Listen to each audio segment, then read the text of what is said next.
तो जैसा कि हम लोग साइंस चैप्टर 3 की एक फुल वीडियो देख चुके हैं, उसमें हम लोगों ने पढ़ा है कि पूरे चैप्टर में कैसे डिसीज़ेज़ के बारे में, communicable diseases, non communicable diseases, vaccines के बारे में बात की गई है। अब हम लोग उनको नोट्स के थ्रू फटाफट से समझते हैं। ठीक है, पहला डिसीज़ेज़, ये सारी इंपॉर्टेंट चीज़ें हैं, इसमें सब कुछ ही इम्पॉर्टेंट है जो आपके पेपर के हिसाब से काफ़ी ज़्यादा इम्पॉर्टेंट होने वाला है। पेपर में आपको ये सारे क्वेश्चंस देखने को मिल सकते हैं। तो पहला हम लोग जो पढ़ने वाले हैं वो है डिसीज़ेज़ के बारे में। अ कंडीशन, ये कंडीशन यानी एक ऐसी अवस्था, एक ऐसी परिस्थिति दैट अफेक्ट, जो अफेक्ट करती है, जो प्रभावित करती है the normal working of the body और माइंड। अगर कोई ऐसी परिस्थिति किसी के साथ हो जाए, किसी के साथ कोई ऐसी कंडीशन हो जाए जिससे उसकी जो बॉडी का नॉर्मल वर्किंग है वो काम ठीक से ना करे, उसका जो माइंड है वो ठीक से काम ना करे, तब हम उसे क्या कहेंगे कि उसे कोई डिसीज़ हो गई है। जब बॉडी, व्हेन बॉडी, ऑर्गन या फिर ऑर्गन सिस्टम, दो चीज़ें हैं, बॉडी ऑर्गन यानी हमारे बॉडी पार्ट्स, और ऑर्गन सिस्टम यानी जब बहुत सारे बॉडी पार्ट्स मिलके एक हमारा ऑर्गन सिस्टम बनाते हैं। जैसे हम लोग देखते हैं ना, फूड पाइप, विंड पाइप, हमारी बकल कैविटी, हमारे इंटेस्टाइन, ये सब मिलके क्या बना रहे हैं, हमारा डाइजेस्टिव सिस्टम बना रहे हैं। तो ऐसे ही बहुत सारे बॉडी पार्ट्स जब मिलके एक पूरा सिस्टम बनाते हैं, बहुत सारे ऑर्गन मिलके जब एक सिस्टम बना रहे होते हैं, उसे हम क्या कहते हैं, ऑर्गन सिस्टम कहते हैं। तो जब वो ठीक से काम करना बंद कर दे तब हम उसे क्या कहेंगे कि किसी व्यक्ति को कोई डिसीज़ हुई है। फिर हम पढ़ेंगे पैथोजन के बारे में। पैथोजन क्या होते हैं, डिसीज़ कॉजिंग ऑर्गेनिजम्स। अब जिस वजह से डिसीज़ हो रहा है उसको हम क्या कहेंगे, पैथोजेंस कहेंगे। Disease can be caused by bacteria, viruses, fungi, worms या फिर प्रोटोजोआ, किसी भी वजह से डिसीज़ देखने को मिल सकते हैं। आगे डिसीज़ेस दो टाइप की होती हैं, कम्युनिकेबल डिसीज़ और non communicable disease. Communicable disease कौन सी होती है, जो पैथोजन की वजह से होगी। ठीक है, कम्युनिकेबल डिसीज़ कौन सी हैं, जो किसकी वजह से हो रही होंगी, पैथोजेंस की वजह से। दे कैन स्प्रेड, स्प्रेड का मतलब होता है फैलना। They can spread from one person to another, यानी वो किसी एक इन्फेक्टेड पर्सन से दूसरे इन्फेक्टेड पर्सन को हो सकती हैं। They can be transmitted through contact, वो किससे फैलेंगी, कॉन्टैक्ट से फैलेंगी। हम अगर किसी इन्फेक्टेड पर्सन के कॉन्टैक्ट में आ जाएंगे तो हमें वो डिसीज़ हो जाएगी। कोई इन्फेक्टेड पर्सन अगर कफ़ करता है हमें तो वो डिसीज़ हो जाएगी। स्नीजिंग, स्नीजिंग मतलब छींकना, अगर उसे कोई छींक आती है, उसके जो सलाइवा के, उसके जो थूक के ड्रॉपलेट्स हैं वो हमें कैच कर लेंगे, हमें डिसीज़ हो जाएगी। किसी इन्फेक्टेड पर्सन से हाथ मिलाना, इन्फेक्टेड पर्सन की वजह से हमें कौन सी डिसीज़ हो जाती है, कम्युनिकेबल डिसीज़ हो जाती है। आगे, सम communicable disease spread through contaminated. Contaminated का मतलब होता है ख़राब या फिर दूषित। ठीक है, तो कुछ कम्युनिकेबल डिसीज़ हो सकती हैं कंटैमिनेटेड फूड वाटर की वजह से भी, कुछ हो सकती हैं मॉस्किटोज़ और हाउस फ्लाइज़ की वजह से। हम बोलते हैं ना कि खाने को ढक के रखना चाहिए, क्योंकि मक्खी होती है वो पहले कूड़े पे बैठती है, उसके बाद आके वो अगर हमारे सेम खाने पे बैठेगी तो वहाँ के जो जर्म्स हैं वो हमारे खाने पे भी ले आएगी। ठीक है, तो इसी सब को हम लोग क्या कहते हैं कि हमारा जो कम्युनिकेबल डिसीज़ है वो फूड और वाटर, ख़राब खाना या पानी से भी, हाउस फ्लाइज से और मॉस्किटोज से भी हो सकता है। अभी हाउस फ्लाइज और मॉस्किटोज़ को हम क्या कहते हैं, वेक्टर। क्या बोलते हैं, वेक्टर्स। ठीक है, इनको हम क्या बोलते हैं, वेक्टर्स। वेक्टर्स मतलब एक तरीके के क्या हैं, माध्यम हैं। अब ये आपके टाइप हैं, मतलब कौन कौन से टाइप के होते हैं, common cold, chicken pox, measles, tuberculosis, hepatitis, cholera, उसके बाद टाइफॉइड, एस्कैरिस, ये सब हमने डिसीज़ के बारे में लॉन्ग वीडियो में पढ़ा है, मलेरिया, डेंगू। ठीक है, तो ये सब आप अपनी नोटबुक में भी लिख लेना। आगे हम लोग पढ़ते हैं नॉन कम्युनिकेबल डिसीज़ के बारे में। डिसीज़ कॉज्ड बाय पैथोजेंस, अब वो डिसीज़ेज जो किससे होंगे, पैथोजेंस के माध्यम से होंगे। सॉरी, वो डिसीज़ेज़ जो हमारे नॉन कम्युनिकेबल डिसीज़ हैं वो पैथोजेंस के माध्यम से नहीं होंगे। यानी हमने ऊपर पढ़ा था कम्युनिकेबल डिसीज़ किसकी वजह से हो रहे थे, पैथोजेंस की वजह से हो रहे थे। लेकिन जो हमारे नॉन कम्युनिकेबल डिसीज़ेज़ हैं वो किसकी वजह से नहीं हो रहे हैं, पैथोजेंस की वजह से नहीं हो रहे हैं। यानी पैथोजेंस का कोई रोल नहीं है कौन से डिसीज़ेज़ कराने में, नॉन कम्युनिकेबल। अब देखो पैथोजेंस क्या होते हैं, पैथोजेंस आप इनको ऐसे कह लो, पैथोजेंस को आप दूसरे अक्षर में, अगर दूसरे शब्द में जानना चाहो तो पैथोजेंस का मतलब होता है जर्म्स। ठीक है, छोटे छोटे कीटाणु, छोटे छोटे ऐसे जीवाणु जो हमारी बॉडी में घुस के हमें परेशान करते हैं। ठीक है, तो पैथोजेंस क्या हैं, वो कम्युनिकेबल डिसीज़ कर रहे हैं, और नॉन कम्युनिकेबल डिसीज़ का पैथोजन से कोई भी लेना देना नहीं है। ठीक है, जैसे डायबिटीज़, अब डायबिटीज़ ऐसा नहीं है कि किसी, मेरे आसपास कोई डायबिटिक पर्सन है और मैं उसके कांटेक्ट में आई हूँ तो मुझे भी डायबिटीज़ हो जाएगा। ठीक है, डायबिटीज़, कैंसर, अस्थमा, ये सब कौन से डिसीज़ेज़ हैं, नॉन कम्युनिकेबल डिसीज़ेज़ हैं। दे डू नॉट, ये याद रखना कि ये स्प्रेड नहीं करते हैं, do not spread from one person to the other. They are caused by diet, lifestyle या फिर एनवायरनमेंट। हमारे आसपास के एनवायरनमेंट, हमारी डाइट कैसी है, हमारा लाइफस्टाइल, हमारी जीवन शैली कैसी है, उस पर डिपेंड करते हैं। आगे हम पढ़ते हैं पैरासाइट्स के बारे में। पैरासाइट्स क्या होते हैं? ऑर्गेनिज्म दैट लिव इन और ऑन अनदर लिविंग बीइंग। जैसे वो वाले ऑर्गेनिज्म हम लोग जैसे पढ़ते हैं ना वीड्स के बारे में, है ना, जिसे हम लोग हिंदी में कहते हैं खरपतवार। अब वो क्या करती है, जो भी हम लोगों ने सारा न्यूट्रिएंट अपनी अपनी सॉइल के लिए भिजवाया है, वो क्या करती है, हमारी जो खरपतवार है वो क्या करेगी, आके वो सारा जो इसको न्यूट्रिएंट मिलना चाहिए वो सारा खुद ले लेगी। यही हम लोग पढ़ते हैं वीड्स के बारे में, ठीक है। तो पैरासाइट्स भी एक तरीके से आप मान लो हमारे बॉडी के खरपतवार ही हैं। पैरासाइट्स क्या करते हैं, जो भी खाना हम लोग अपनी बॉडी के ऑर्गन्स के लिए भिजवा रहे हैं, अपनी बॉडी को मतलब स्ट्रॉन्ग बनाने के लिए भिजवा रहे हैं, पैरासाइट्स क्या करते हैं, उस खाने को खा लेते हैं। अब अगर यही लोग वो खाना खा लेंगे तो हमारी बॉडी स्ट्रॉन्ग हो पाएगी? नहीं हो पाएगी। तो ऑर्गेनिज्म दैट लिव इन और ऑन अनदर लिविंग बीइंग, वो किसी और लिविंग बीइंग के ऊपर है कि अपना जीवन व्यापन करते हैं। Some diseases are caused by worms that live inside our bodies. कुछ जो डिसीजेज़ हैं वो किसकी वजह से भी हो जाती हैं, छोटे छोटे वर्म्स की वजह से भी हो जाती हैं, जो हमारी बॉडी के इनसाइड रहते हैं यानी अंदर रहते हैं। They feed on nutrients of are body, हमारी बॉडी के जो न्यूट्रिएंट्स हैं उस पर वो अपना क्या करती हैं, अपना काम चलाती हैं। आगे हम पढ़ने वाले हैं डेफिशिएंसी डिसीजेज़ क्या होती हैं। डेफिशिएंसी होती है किसी भी चीज़ की कमी हो जाना, ठीक है। Diseases which are caused by a lack of specific nutrient. Lack का मतलब होता है कमी होना, ठीक है। तो वो डिसीजेज़ जो किसी भी न्यूट्रिएंट की कमी की वजह से हमें होंगी, वो हमारा कौन सा डिसीज़ कहलाएगा, डेफिशिएंसी डिसीज़ कहलाएगा।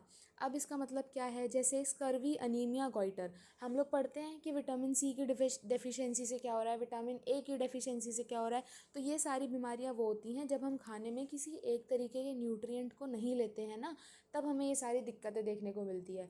अगर हम ठीक से कैल्शियम नहीं लेंगे, हम ठीक से विटामिन डी नहीं लेंगे, तो हमारी बॉडी में क्या दिक्कतें देखने को मिलेंगी, हमारी जो बोन्स हैं वो क्या हो जाएंगी, वीक हो जाएंगी। तो ऐसे ही हमारे में क्या हो गई, इसका मतलब विटामिन डी और विटामिन की डेफिशिएंसी, और हमारी बॉडी में विटामिन डी जैसे न्यूट्रिएंट्स और कैल्शियम जैसे न्यूट्रिएंट्स की क्या हो जाएगी, डेफिशिएंसी हो जाएगी। आगे हम पढ़ते हैं क्रोनिक डिसीजेज़ के बारे में। Diseases that often persist for a long time, वो डिसीजेज़ जो हमारी बॉडी में काफ़ी लंबे समय तक रहती हैं। जैसे हमने सुना है कि जो हमारा थायराइड है वो ऐसा नहीं है कि आपको हो गया और कुछ दवाइयाँ खाई और फिर किसी को भी ठीक हो गया, नहीं। जो थायराइड है, डायबिटीज़ हैं और ये अस्थमा है, कैंसर है, ये सब बीमारियाँ ऐसी होती हैं जो हमारी बॉडी में काफ़ी लंबे समय तक रहती हैं, इतनी आसानी से हम लोग ठीक नहीं हो पाते। अगर किसी व्यक्ति को डायबिटीज़ हो गया तो वो ऐसा नहीं है कि हाँ अभी दवाई ले लिया फिर वो ठीक हो गया, नहीं, ठीक है। तो ये हमारी बॉडी में कब तक रह सकती हैं, मैक्सिमम 3 मंथ से ज़्यादा तक भी ये हमारी बॉडी में रह सकती हैं, ठीक है। इम्यूनिटी क्या होता है, natural ability of our body. Natural यानी प्राकृतिक एबिलिटी, एबिलिटी मतलब क्षमता क्या है हमारी बॉडी की, ठीक है। हमारी बॉडी की नेचुरल एबिलिटी क्या क्या करने की, डिसीजेस से फाइट करने की, बीमारियों से लड़ने की जो हमारी नेचुरल एबिलिटी है उसको हम क्या कहेंगे, immunity. A special system of are body, हमारी बॉडी का एक, जैसे अब देखो डाइजेशन कौन करा रहा है, डाइजेस्टिव सिस्टम करा रहा है ना। डाइजेशन कौन करा रहा है, डाइजेस्टिव सिस्टम करा रहा है। अब इसको ऐसे ही समझो कि हमें इम्यूनिटी कौन दे रहा है, भाई इम्यूनिटी हमें दे रहा है कौन, हमारा इम्यूनिटी सिस्टम, ठीक है। हम लोग जब हमारी जितनी भी इम्यूनिटी है यानी हमारी जितनी भी पावर है वो हमें मिल कहाँ से रही है, इम्यून सिस्टम से। यानी इम्यूनिटी हमें कहाँ से मिल रही है, इसी इम्यून सिस्टम से। यानी ये हमारा क्या है भाई, इम्यूनिटी प्रोवाइड करने वाला सिस्टम, इम्यून सिस्टम या फिर इम्यूनिटी सिस्टम, ठीक है। तो हमारी बॉडी में एक स्पेशल सिस्टम बना हुआ है जो हमें क्या देता है, एनर्जी प्रोवाइड करता है, डिजीज़ के खिलाफ हमारी लड़ने में मदद करता है, ठीक है। आगे है वैक्सीन्स क्या होती हैं, helps our body to fight diseases by training our body, हमारी बॉडी को ट्रेन करके। हमने लॉन्ग वीडियो में पढ़ा था कि कैसे वैक्सीन्स काम करती हैं। एक व्यक्ति की बॉडी में इनएक्टिव फॉर्म में उसी बीमारी को इंजेक्ट किया जाता है, इंजेक्शन से डाला जाता है, ठीक है। जैसे किसी को, हम सबको बचपन में हम बहुत छोटे छोटे थे तो हम सबको बचपन में टीकाकरण जिसे हम कहते हैं, वैक्सीनेशन हम सबका हुआ है ना। उस टाइम पे हमें कितनी तरीके की वैक्सीन्स लगती थी, ट्यूबरक्लोसिस की वैक्सीन लग रही है, पोलियो की हम लोग ड्रॉप्स पीते हैं, ये सब क्या थी, एक तरीके की टीकाकरण का ही माध्यम था, वैक्सीन थी, है ना। तो ये वैक्सीन क्या होती थी, हमारी बॉडी में बहुत ही कम अमाउंट का, किसका, मान लो हम लोग टीबी की बात करें, ठीक है, तो हमारी बॉडी में बहुत ही कम अमाउंट का ट्यूबरक्लोसिस का इन्फेक्शन क्या किया जाता था, बॉडी के अंदर डाला जाता था। ये जो टीबी के एजेंट इसके अंदर हमारी बॉडी में डाले जाते थे वो किस फॉर्म में होते थे, इनएक्टिव फॉर्म में होते थे, है ना। अगर देखो वो एक्टिव फॉर्म में होते तो भाई हमारी बॉडी पे फ़र्क कर देते, लेकिन वो किस फॉर्म में डाले गए, इनएक्टिव फॉर्म में डाले गए, ताकि उनका हमारी बॉडी पे कोई असर ना हो। अब इनएक्टिव फॉर्म में क्यों डाले, ताकि जब वो हमारी बॉडी में जाएं तब हमारी बॉडी उसकी आदत डाल ले, हमारी बॉडी को पता चल जाए कि भाई ये ऐसा दुश्मन है, इससे लड़ने के लिए हमें इस तरीके से काम करना है। समझ आया। तो वैक्सीन क्या करता है, हमारी बॉडी को ट्रेन करने में हेल्प करता है, हमारी बॉडी को पहले से बता के रखता है कि कैसे किसी डिसीज़ से क्या करना है, फाइट करना है। हमारी बॉडी में स्मॉल अमाउंट ऑफ शॉट और इनएक्टिव शॉट दिया जाता है ना, वो बता रहे हैं, या तो बहुत ही कम मात्रा में कोई शॉट, मतलब वो इंजेक्शन का शॉट, ठीक है, वो दिया जाता है, या फिर बहुत इनएक्टिव, इनएक्टिव यानी वो एक्टिव नहीं होगा, सक्रिय नहीं होगा, ठीक है, इनएक्टिव शॉट ऑफ पैथोजन हमारी बॉडी में दिया जाता है। उसके बाद हम पढ़ने वाले हैं एंटीबायोटिक्स के बारे में। ये क्या करती है, बैक्टीरिया को किल करती है। जब इम्यून सिस्टम फेल हो जाता है हमें प्रोटेक्ट करने में, यानी ऐसा होगा कि कभी कभी हमारी इम्यूनिटी वीक हो गई, हम बोलते हैं ना कि इम्यूनिटी बहुत वीक है, इम्यून सिस्टम इसका ठीक नहीं चल रहा, तो इम्यून सिस्टम जब हमारा फेल हो जाएगा हमारे को डिसीज़ से बचाने में, तब हम डॉक्टर के पास जाते हैं, और डॉक्टर हमें क्या दे देता है भाई, एंटीबायोटिक्स दे देते हैं। Antibiotics do not work against viruses या फिर प्रोटोजोआ, ये बात याद रखना। ट्रू फॉल्स में, एमसीक्यू में, किसी में भी यूज़ कर सकते हो, पूछा जा सकता है, क्वेश्चन आंसर में आप इस लाइन को डाल सकते हो कि जो एंटीबायोटिक्स है वो सिर्फ किस पे काम नहीं करेगा, वायरसेस और प्रोटोजोआ पे काम नहीं करेगा, सिर्फ किस पे काम करेगा, बैक्टीरिया पे। वो किसको मारने के लिए सिर्फ है, बैक्टीरिया को मारने के लिए है, ठीक है। अब क्या होगा, हमने दवाई तो दे दी, एंटीबायोटिक बोलते हैं ना कि ज़्यादा दवाई भी नहीं खानी चाहिए, क्यों बोलते हैं वो, हमने दवाई तो ले ली। अब एंटीबायोटिक को बस अपना काम इतना पता है कि मुझे क्या मारना है, बैक्टीरिया को मारना है। अब वो ये डिफ्रेंशिएट कर ही नहीं पाता कि वो गुड बैक्टीरिया को मार रहा है या बैड बैक्टीरिया को मार रहा है, वो सारे बैक्टीरिया को मारता चला जाता है। अब सोचो कि मारने तो आए थे हम लोग बैड बैक्टीरिया को, साथ में लपेट में आ गया कौन, गुड बैक्टीरिया, तो फिर हमारी बॉडी की इम्यूनिटी तो गिरेगी ना फिर से ही। तो इसीलिए इसी बीमारी को या इसी दिक्कत को हम लोग क्या कहेंगे, एंटीबायोटिक रेजिस्टेंस, यानी हमारी बॉडी जब रेजिस्टेंस हो जाती है किसके, एंटीबायोटिक के, मतलब हमारी बॉडी अब फ्री हो चुकी, अब वो उसको ठीक करने के लिए एंटीबायोटिक भी काम नहीं कर पाएगा, ठीक है।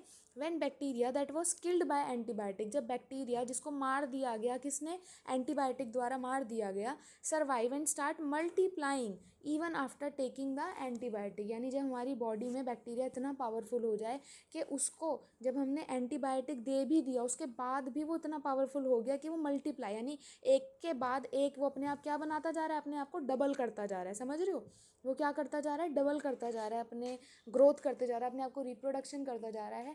तो ऐसे करके हमारी बॉडी में बैक्टीरिया तो भाई ज़्यादा ही बढ़ गया, अब एंटीबायोटिक ने भी काम करना बंद कर दिया। ऐसी स्टेट को हम क्या कहते हैं, एंटीबायोटिक रेजिस्टेंस, ठीक है। अब आपके चैप्टर में तीन इम्पॉर्टेंट लोगों के बारे में बात की गई थी। पहले हैं कमल रानादीप, ठीक है। कमल रानादीप के बारे में इम्पॉर्टेंट चीज़ें हैं, आंसर नहीं याद होता तो ऐसे 4 पॉइंट बना के उसको लिख लिया करो, उस बॉक्स में जितनी चीज़ें लिखी थी वो सब इसमें लिख दी गई हैं। कमल रानादीप, उनका बर्थ कब हुआ था, 1917 में, उनकी डेथ कब हुई, 2001 में। पायनरिंग बायोमेडिकल रिसर्चर, वो कैसी थी, रिसर्चर थी बायोमेडिकल, यानी हमारी मेडिसिन वगैरह की वो क्या करती थी, रिसर्च करती थी। स्टडीड अबाउट कैंसर, उन्होंने किसके बारे में बहुत पढ़ाई करी, कैंसर के बारे में, उसके ट्रीटमेंट के बारे में उन्होंने बहुत अपनी पढ़ाई करी। उसके बाद showed the side effects of tobacco, उन्होंने किसके हमें साइड इफ़ेक्ट्स बताए कि भाई तम्बाकू के क्या साइड इफ़ेक्ट्स होते हैं, अनहेल्दी अगर डाइट, अगर आप अपना खान पान अच्छा नहीं रखोगे उसके क्या साइड इफ़ेक्ट्स होंगे वो उन्होंने हमें बताए, पॉल्यूशन के क्या साइड इफ़ेक्ट्स हैं, इस सब के बारे में उन्होंने अपना संशोधन किया, उन्होंने इसके ऊपर सारी अपनी रिसर्च करी थी। उसके बाद हम पढ़ रहे हैं महाराजा किशन भान के बारे में, इंडियन डॉक्टर एंड साइंटिस्ट, ये कौन थे, एक साइंटिस्ट भी थे और इंडिया के एक डॉक्टर भी थे। ये इनको क्या बनाया गया था, secretary of department of biotechnology, यानी बायोटेक्नोलॉजी डिपार्टमेंट के क्या थे, ये सेक्रेटरी थे। उसके बाद इन्होंने क्या करा था, एक बहुत फेमस हमारा जो वायरस था जो बहुत ज़्यादा फैला था, अब ये जो रोटा वायरस था ये क्या कर रहा था, हमारे हमारे डाइजेस्टिव सिस्टम को, हमारे इम्यून सिस्टम पे सीधा ये अपना अटैक करता था। बच्चों को क्या दिक्कत हो जाती थी, उन्हें खाना डाइजेस्ट नहीं होता था, उन्हें डायरिया हो जाता था, उन्हें फूड पॉइजनिंग जैसी दिक्कतें जो थी बहुत कॉमनली हो जाती थी। तो ये सब चीज़ों के बारे में उसका वायरस को क्या नाम दिया गया था, रोटा वायरस। अब महाराज किशन भान ने इस रोटा वायरस के ऊपर ही क्या बनाई थी, इसके लिए ही क्या बनाई थी, दवाई हमें निकाल के दी थी। उसके बाद cure to diarrhoea in children, यानी ये जो रोटा वायरस था ये क्या कर रहा था, बच्चों में डायरिया कर रहा था, और महाराज किशन भान ने इसी की दवाई निकाल दी। इन्होंने इसकी दवाई का निर्माण करा कि रोटा वायरस को कैसे ठीक किया जाए। उसके बाद लास्ट हमारे जो जिक्र हुआ है वो कौन है, अलेक्जेंडर फ्लेमिंग का। अलेक्जेंडर फ्लेमिंग ने 1928 के दौरान क्या करा था, फर्स्ट एंटीबायोटिक जिसका नाम क्या था, पेंसिलिन, ये याद रखना। दुनिया की सबसे पहली एंटीबायोटिक किसने बनाई थी, अलेक्जेंडर फ्लेमिंग ने बनाई थी।